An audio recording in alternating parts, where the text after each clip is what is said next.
आज राजेश खन्ना की 80th birth anniversary है और इस मौके पर हम आपको सुनाने जा रहे हैं राजेश खन्ना की ज़िंदगी से जुड़ी एक ऐसी कहानी जिसे सुनकर शायद आप यकीन न करें कि कभी अकेलेपन के कारण आत्महत्या करना चाहते थे राजेश खन्ना। और एक वक्त ये था कि कभी उनके चाहने वाली लड़कियों के इतने लेटर आते थे कि पढ़ने के लिए एक आदमी रखना पड़ा था। राजेश खन्ना को प्यार से काका के नाम से जाना जाता था। उनका स्टारडम इस कदर था कि बॉलीवुड में एक कहावत आम थी, ऊपर आका नीचे काका, यानी ऊपर भगवान है और नीचे दूसरा भगवान यानी राजेश खन्ना है, और यही दो लोग पावरफुल हैं। देवानंद के बाद राजेश खन्ना दूसरे फिल्मी सितारे थे जिनके लिए लड़कियों में बेहद दीवानगी थी। 1970s के दशक में इनके बंगले पर लड़कियों के इतने खत आया करते थे कि उन्हें पढ़ने के लिए अलग से एक आदमी रखना पड़ा। इनमें कई खत तो खून से लिखे होते थे। राजेश खन्ना अमृतसर में जन्मे थे और इनके माता पिता असल में वो नहीं थे जिन्होंने इन्हें जन्म दिया, बल्कि ये अपने ताऊ ताई के घर पर पले बढ़े थे। एक टैलेंट हंट में 10,000 लोगों को हराकर राजेश खन्ना कॉम्पिटिशन जीते और इसी के जरिए उन्हें 2 फिल्में मिली और यहीं से शुरू हुआ उनके स्टारडम का ऐसा सिलसिला जो आज तक कभी किसी दूसरे स्टार ने देखा नहीं। करीब 20 साल बॉलीवुड पर अकेले राजेश खन्ना ही छाए रहे। इनमें से 7 साल तो ऐसे थे कि उनकी कभी कोई फिल्म सिल्वर जुबली से कम हुई ही नहीं। अमिताभ बच्चन की एंग्री यंग मैन वाली इमेज की एंट्री के बाद उनका स्टारडम हिला और फिर वो दौर भी आया जब राजेश खन्ना हमेशा के लिए अकेले रह गए। जी हाँ, राजेश खन्ना का जो घर का नाम था वो जतिन खन्ना था। उनके पिता स्कूल टीचर थे। 1947 में जब देश का बंटवारा हुआ तो उस विभाजन में राजेश खन्ना के परिवार ने भारत को चुना। बचपन से ही राजेश खन्ना को काका के नाम से बुलाया जाता था। पंजाबी भाषा में काका का मतलब होता है छोटा बच्चा। 10 साल में ही राजेश खन्ना थिएटर से जुड़ गए थे। उन्हें बोंगो और तबला बजाने में खासी दिलचस्पी थी। स्कूल के दिनों में जितेंद्र उनके बहुत अच्छे दोस्त थे और एक्टिंग से भी उन्हें बहुत प्यार था। कॉलेज में भी वो थिएटर शोज और स्टेज शोज करते रहते। राजेश खन्ना ने अंधा युग नाम के एक नाटक में सैनिक का किरदार भी निभाया था, जिसे देखकर चीफ गेस्ट ने कहा था कि बेटा तुम्हें फिल्मों में काम करना चाहिए, लेकिन उनके पिता नहीं चाहते थे कि राजेश खन्ना फिल्मी दुनिया में कदम रखें।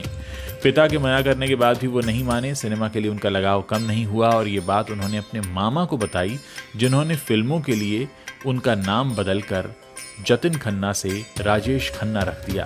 राजेश खन्ना को स्पोर्ट्स कार्स का बहुत शौक था। वो ऑडिशन भी MG स्पोर्ट्स कार से देने जाया करते थे। उस समय ऐसी कारों का कलेक्शन फिल्मी सितारों के पास नहीं होता था। जब वो ऑडिशन देने जाते थे तो उनकी कार वहां पार्क होती थी जहां कई फिल्मी सितारे और डायरेक्टर प्रोड्यूसर्स की गाड़ियां खड़ी रहती थीं। कभी कभार जब राजेश खन्ना की मुलाकात किसी डायरेक्टर से होती तो वो कहते कि अगर आप जूनियर आर्टिस्ट का भी रोल मुझे देंगे तो उसे भी मैं पूरी शिद्दत से निभाऊंगा, लेकिन उन पर कोई ध्यान नहीं देता था। 1966 में राजेश खन्ना की पहली फिल्म आखिरी खत रिलीज हुई। इस फिल्म को 40th ऑस्कर्स के लिए बेस्ट फॉरेन लैंग्वेज कैटेगरी में best foreign language film category में एंट्री मिली थी, लेकिन ये फिल्म नॉमिनेशन राउंड से ही बाहर हो गई। हालांकि राजेश खन्ना की पहली फिल्म तो फ्लॉप रही। फिर 1967 में उनकी दूसरी फिल्म आई राज, जिसने बॉक्स ऑफिस पर काफ़ी अच्छी कमाई की। फिल्म का बजट 65 लाख था, जिसने इंडियन बॉक्स ऑफिस पर 1 करोड़ का कलेक्शन पूरा कर लिया। अब बात करते हैं उनकी पहली सुपरहिट फिल्म आराधना की, जिसके बाद वो सुपरस्टार बन गए। पहले इस फिल्म का नाम वंदना था। ठीक इसी कहानी पर एक और फिल्म लिखी गई थी जिसका टाइटल एक श्रीमान एक श्रीमती था। जब ये बात फिल्म आराधना के डायरेक्टर शक्ति सामंत को पता चली तो शुरुआत में तो उन्होंने मना कर दिया कि मैं इस फिल्म को नहीं बनाऊंगा, ये कहानी तो पहले से ही आउट हो चुकी है। लेकिन बाद में कहानी में कुछ बदलाव हुए और डबल रोल का कॉन्सेप्ट लाया गया और उसके बाद इस फिल्म को तैयार किया गया। फिल्म आराधना का गाना मेरे सपनों की रानी कब आएगी तू लोगों ने खूब पसंद किया, लेकिन शायद आपको पता ना हो कि इस गाने में राजेश खन्ना ने सड़कों पर शूटिंग की थी, वहीं शर्मिला टैगोर ने स्टूडियो में गाने के हिस्से को शूट किया था। दरअसल जब इस गाने को फिल्माया गया तो शर्मिला टैगोर किसी वजह से शूटिंग सेट पर नहीं पहुंच पाई थी और इसी वजह से राजेश खन्ना के हिस्से को सड़क पर शूट कर लिया गया और बाद में एक स्टूडियो में शर्मिला टैगोर का हिस्सा शूट किया गया और बाद में एडिट करके दर्शकों के सामने रखा गया। राजेश खन्ना की लोगों के बीच में ज़बरदस्त दीवानगी थी। जहां वो फिल्मों की शूटिंग किया करते थे वहां पर फैंस उन्हें देखने के लिए पहुंच जाते थे, जिससे कभी कभी हादसे भी हो जाते थे।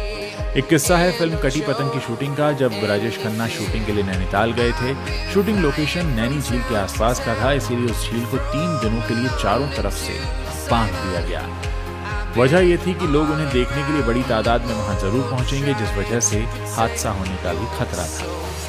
दूसरा किस्सा है फिल्म अमर प्रेम का। इस फिल्म के एक सीन की शूटिंग कोलकाता के हावड़ा ब्रिज के नीचे होनी थी, जहां पर राजेश खन्ना को शर्मिला टैगोर के साथ बोट में नजर आना था। लेकिन बाद में वहां अथॉरिटीज़ ने इसके लिए परमिशन नहीं दी। अथॉरिटीज़ का कहना था कि राजेश खन्ना को देखने के लिए हावड़ा ब्रिज पर इतने लोग जमा हो जाएंगे कि पुल टूट भी सकता है, इसीलिए शूटिंग वहां नहीं हो सकती। राजेश खन्ना के दोस्तों की लिस्ट में south Indian actor Kamal Haasan का नाम भी शामिल है। एक बार राजेश खन्ना के साथ कमल हासन एक अमेरिकन फिल्म देखने गए थे। वहां मौजूद लोगों को इस बात का बिल्कुल भी अंदाजा नहीं था कि वहां पर राजेश खन्ना भी हैं। सब कुछ ठीक था और फिल्म भी खत्म हो गई, लेकिन राजेश खन्ना फिल्म खत्म होने के बाद उसके टाइटल एंड्स को देखने लगे। उधर कमल हासन को इस बात की चिंता सताने लगी कि अगर ये बात वहाँ मौजूद लोगों को पता चल गई कि थिएटर में राजेश खन्ना खुद बैठे हुए हैं तो हो सकता है वहाँ भगदड़ मच जाए। आखिरकार वही हुआ, लोगों ने राजेश खन्ना को पहचान लिया और उन्हें छूने के लिए वहाँ मौजूद लोगों में खींचातानी होने लगी। कमल हासन ने उस भीड़ से राजेश खन्ना को बचाकर निकाला, लेकिन लोगों की खींचातानी में राजेश खन्ना की शर्ट फट गई। हालांकि इसके बावजूद वो मुस्कुरा रहे थे। एक वक्त ऐसा भी था कि जब एक फैन को गिफ्ट में राजेश खन्ना ने दे दिया था फूड ट्रक और 500 बार खुद गए थे वहां खाने। जी हाँ, राजेश खन्ना के लिए फैंस की दीवानगी कभी खत्म नहीं हुई। एक बार उनसे एक फ़ैन की मुलाकात हुई जिसने उन्हें एक उनकी फ़ोटो का कलेक्शन दिखाया। उसे देखकर राजेश खन्ना हैरान रह गए, खुश भी हुए। फिर वो कलेक्शन उन्हें इतना पसंद आया कि उन्होंने उस फ़ैन को एक फूड ट्रक गिफ्ट में भिजवा दिया, जो आज भी दिल्ली में चल रहा है। इस फूड ट्रक पर खुद राजेश खन्ना 500 बार आ चुके हैं और वहाँ खूब उन्होंने खाने का जायका भी लिया। राजेश खन्ना के पास अधिकतर लड़कियों के खत आते थे, उनमें से कुछ खत तो कहा जाता है कि खून से लिखे होते थे। एक किस्सा है फिल्म रोटी का। जब ये फिल्म रोटी 1974 में रिलीज़ हुई थी, जिसमें राजेश खन्ना के साथ मुमताज़ नजर आई थी। फिल्म का क्लाइमेक्स सीन था जिसमें राजेश खन्ना को मुमताज़ को अपने कंधों पर लेकर बर्फ से भरी वादियों में लेकर दौड़ते हुए आना था। इस सीन का परफेक्ट शॉट देने के लिए राजेश खन्ना ने 8 दिनों तक प्रैक्टिस की, जिसके बाद इस सीन को शूट किया गया। जब इस सीन की शूटिंग पूरी हो गई तो उनके बाएं कंधे पर लाल निशान बन गए थे, क्योंकि उस समय मुमताज़ का वजन थोड़ा ज़्यादा था। इस वजह से राजेश खन्ना का कंधा चोटिल हो गया था। ये वो किस्से हैं जो उनके साथ काम कर चुके लोग अब सुनाते हैं। राजेश खन्ना को हिल स्टेशन से भी बहुत प्यार था और यही वजह है कि कश्मीर को उनका दूसरा घर कहा जाता था। कहते हैं जब भी वो कोई फिल्म करते थे तो डायरेक्टर से ज़रूर कहते थे कि फिल्म का कोई एक गाना हिल स्टेशन में ज़रूर रखना, और यही वजह है कि उनकी ज़्यादातर फिल्मों में से कोई ना कोई एक गाना किसी हिल स्टेशन और वो भी खासतौर से कश्मीर में ज़रूर फिल्माया जाता था। एक किस्सा ऐसा भी है कि अपने दोस्त किशोर कुमार के लिए राजेश खन्ना ने फिल्म से गाना हटाने का फैसला ले लिया था। जी हाँ, 1969 से 1972 ये वो दौर था जब राजेश खन्ना किसी भी फिल्म में नजर आते थे तो उनकी एक खास फरमाइश होती थी कि उनकी फिल्मों में गाने किशोर कुमार ही गाएं। यही वजह थी कि 1987 तक राजेश खन्ना के फिल्मों के गाने किशोर कुमार ने ही गाए। दोनों ने करीब 132 फिल्मों में एक साथ काम किया। फिल्म दुश्मन का एक गाना था, वादा तेरा वादा। जब इस गीत के लिए किशोर कुमार को चुना गया तो उन्होंने साफ मना कर दिया। उनका कहना था कि उनसे बेहतर इस गीत को रफ़ी साहब गा सकते हैं। जब ये बात राजेश खन्ना को पता चली तो उन्होंने किशोर कुमार से मुलाकात की। किशोर कुमार ने उन्हें बहुत समझाया, लेकिन वो नहीं माने और कहा कि अगर तुम ये गाना नहीं गाओगे तो इस गीत को मैं तुमसे हटा दूंगा। राजेश खन्ना की इज्जत के आगे किशोर कुमार को झुकना पड़ा और आखिरकार उन्होंने इस गीत को गाया। अगर आप कभी इस गाने को सुने तो इस किस्से को ज़रूर याद कीजिएगा।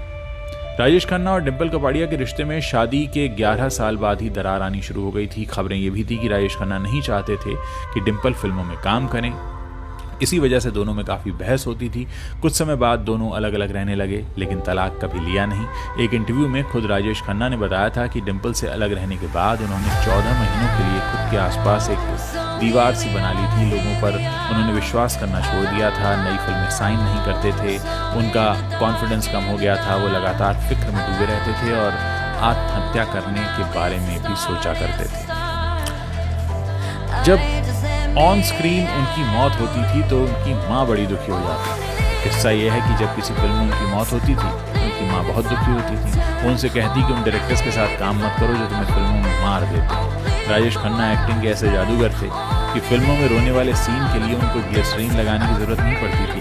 उस सीन में इतना रम जाते थे कि आंसू खुद ब खुद निकल आते थे। खैर, करियर का डाउनफॉल तब आया जब अमिताभ बच्चन की फिल्म इंडस्ट्री में एंट्री हुई और कहते हैं कि एक वक्त ऐसा था जब राजेश खन्ना के बंगले के बाहर जो भीड़ लगती थी उस भीड़ ने अपना रास्ता बदल लिया और वो भीड़ अमिताभ बच्चन के घर के बाहर इकट्ठी होने लगी। कुछ मामला ऐसा है राजेश खन्ना का कि वो अपने आखिरी दिनों में काफ़ी अकेले हो गए थे। 2005 की बात है, राजेश खन्ना को फिल्म फेयर ने लाइफ टाइम अचीवमेंट अवार्ड देने का फैसला किया। इस अवार्ड शो का किस्सा कुछ ऐसा है कि उस वक्त फिल्म फेयर की मैनेजिंग एडिटर मीरा जोशी ने राजेश खन्ना से मुलाकात की थी और पूछा था कि क्या वो अवार्ड फंक्शन में आएंगे और ट्रॉफी कबूल करेंगे। राजेश खन्ना ने इस बात पर हामी भर दी। साथ ही उन्होंने मीरा से फंक्शन के कुछ एक्स्ट्रा पास भी मांग लिए, लेकिन वो फंक्शन में अकेले पहुंचे थे, जिस बात से सभी हैरान रह गए। उन्होंने एक्स्ट्रा पास लिया, फिर भी उनके साथ अवार्ड फंक्शन में कोई नहीं आया। 2011 में राजेश खन्ना को पता चला कि उन्हें कैंसर है, लेकिन वो ये बात सिर्फ अपने करीबियों तक ही सीमित रखना चाहते थे। उन्होंने परिवार के लोगों से कह दिया था कि ये बात उनके फैंस तक ना पहुंचे। जून 2012 में उनकी तबीयत खराब होने लगी, जिस वजह से उन्हें 23 जून को मुंबई के लीलावती अस्पताल में भर्ती कराया गया। तबीयत में सुधार होने के बाद उन्हें 8 जुलाई को अस्पताल से छुट्टी मिल गई। 14 जुलाई को फिर से राजेश खन्ना को लीलावती अस्पताल में भर्ती कराया गया था, लेकिन उन्हें इस बात का अंदाज़ा नहीं था कि अब वो ज़्यादा दिन नहीं होंगे। लेकिन एक दिन उन्हें ऐसा ख्याल आया और उन्होंने अपने परिवार वालों से कहा कि वो सबसे एक साथ मिलना चाहते हैं। 16 जुलाई को उन्हें अस्पताल से डिस्चार्ज किया गया, जिसके 2 दिन बाद 18 जुलाई को राजेश खन्ना का निधन उनके बंगले आशीर्वाद में हो गया। राजेश खन्ना के निधन के बाद दुनिया को पता चला था कि वो कैंसर से पीड़ित थे। उनकी अंतिम यात्रा में कहते हैं कि करीब 10 लाख लोग शामिल हुए थे। तो ऐसे थे बॉलीवुड के पहले सुपरस्टार जिन्होंने अपने दम पर अपनी जगह बनाई और फिर हमेशा हमेशा के लिए एक ऐसी छाप छोड़कर चले गए जो शायद वो छाप, वो जगह फिर कभी कोई पूरी नहीं कर पाया।